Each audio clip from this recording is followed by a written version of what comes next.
প্রায় 10 বছর পর জেল থেকে বের হলাম আজ। বাড়িতে পা রাখলাম। সেই 16 বছর বয়সে আপন দুলাভাইকে খুন করার অপরাধে জেলে গিয়েছিলাম। বাড়ির সামনে আসতে একদম অবাক হয়ে গেছি। পুরো বাড়িটা সাজানো আছে বিভিন্ন রকমের ফুল বাতি দিয়ে। গেটের সাজানো দেখে বুঝলাম যে বড় কোনো অনুষ্ঠান আছে, কিন্তু কিসের অনুষ্ঠান? আপু তো 2 দিন আগে আমার সাথে দেখা করে আসছিল, তাহলে সেদিন তো সে কোনো কিছুই বলে নাই আমাকে কথা। ভিতরে যাবো কিনা তা ভাবতেছিলাম। গেটের সামনে দাঁড়িয়েছিলাম, তখন পিছন থেকে কেউ একজন আমাকে ধাক্কা দিল। কি মশাই, কি চাই এখানে? 15 থেকে 16 বছরের একটা যুবক ছেলে কথাটা বলল। আমি বললাম যে আজ এখানে কিসের অনুষ্ঠান?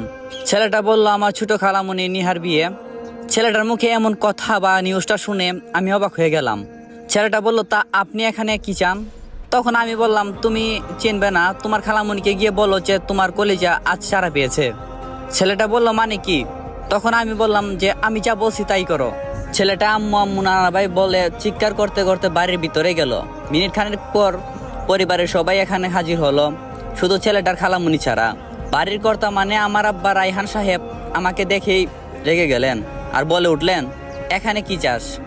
আমি বললাম, তোমাদেরকে দেখতে এসেছি বাবা। বাবা উত্তরে বলল, আপনি কে? আপনাকে তো আমরা চিনলাম না। আমি বললাম, আমি এই পরিবারের সন্তান। এই পরিবারের সন্তান আজ থেকে 10 বছর আগে মারা গেছে।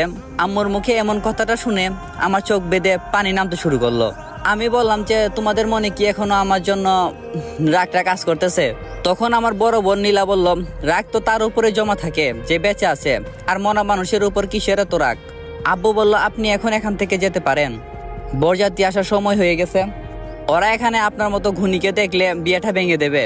আমি বললাম, জি অবশ্যই আমি চলে যাব, আগে আমার কলেজের টুকটার সাথে একবার দেখা করতে চাই। আম্মু বলল, কার সাথে? তখন আমি বললাম যে নেহার সাথে দেখা করতে চাই। নীলা আপু বলল, সে এখন দেখা করতে পারবে না। আব্বু বলল, আপনি এখন ভালোই যাবেন নাকি লোক ডাকবো? আমি তখন বললাম, ডাকতে হবে না মশাই, আমি নিজে চলে যাচ্ছি। বলে চোখে জল মুছতে মুছতে বাড়ি থেকে বের হতে লাগলাম। বাড়ির গেট পার হইতে না হইতেই সেখানে নিহা আসলো। নিহা এসে বলল যে আম্মু কে আসছিল? আম্মু বলল, জানি না কে আসছিল, লুকিয়ে চোখের